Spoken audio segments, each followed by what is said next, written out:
안녕하세요. 월드 헤드라인입니다. 여러분은 지금 미국에서 벌어지고 있는 유례없는 관세 전쟁의 실체를 알고 계십니까?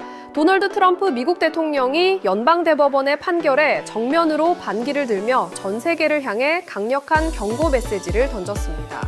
과연 트럼프 대통령이 소셜미디어를 통해 언급한 구매자 책임이라는 단어에는 어떤 무서운 의미가 담겨 있을까요? 사건의 발단은 이렇습니다. 최근 미국 연방대법원은 트럼프 대통령이 그동안 강력하게 밀어붙였던 상호관세 방식이 법에 어긋난다는 충격적인 판결을 내렸습니다. 이 판결의 핵심은 명확합니다. 국가 경제의 근간인 세금을 매기는 권한은 대통령 개인이 마음대로 휘두를 수 있는 것이 아니라 바로 국민의 대표인 의회에 있다는 뜻입니다. 법원이 대통령의 독주에 제동을 걸고 나선 셈인데 여러분은 이 판결 하나만으로 트럼프 대통령의 고집을 꺾을 수 있을 거라 생각하시나요? 트럼프 대통령의 반응은 예상보다 훨씬 격렬했습니다.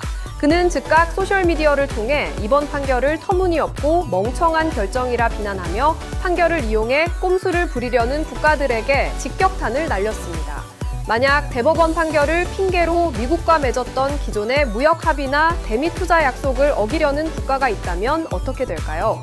트럼프 대통령은 이들이 이전에 합의했던 것보다 훨씬 더 높고 가혹한 관세에 직면하게 될 것이라고 경고했습니다. 특히 수년 혹은 수십 년간 미국을 이용해 돈을 벌어온 나라들을 직접 언급했는데 이는 한국을 포함한 주요 무역국들에게 보내는 강력한 압박이 아닐까요? 트럼프 대통령이 강조한 구매자 책임이라는 말은 물건을 사는 사람이 품질을 확인해야 하며 나중에 문제가 생겨도 판매자에게 책임을 묻기 어렵다는 뜻입니다. 결국 미국과의 합의를 파기해서 생기는 모든 보복 관세의 책임은 전적으로 상대국에 있다는 논리인데 여러분은 이 주장에 동의하십니까? 트럼프 대통령의 행보는 여기서 멈추지 않았습니다. 그는 대통령으로서 관세 승인을 받기 위해 의회로 돌아갈 필요가 없다고 단언했습니다. 이미 무역법과 무역확장법을 통해 대통령에게 부여된 권한이 충분하다는 논리입니다. 대법원이 특정 법을 통한 관세는 안 된다고 했지만 다른 법을 쓰면 그만이라는 식의 대응인데 이것이 과연 법치주의 국가에서 가능한 일일까요? 실제로 트럼프 대통령은 판결 직후 무역법 122, 조를 동원해 150일 동안 글로벌 관세 10%를 매기는 포고령에 서명했습니다. 그런데 단 하루 만에 이 수치를 15%로 올리겠다고 발표한 점에 주목해야 합니다.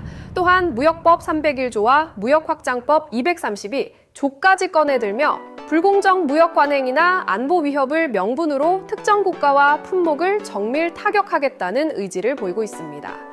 의회가 과거에 제정한 법들이 수십 년이 지난 지금 트럼프라는 강력한 지도자를 만나 전 세계 경제를 흔드는 무기가 된 셈입니다.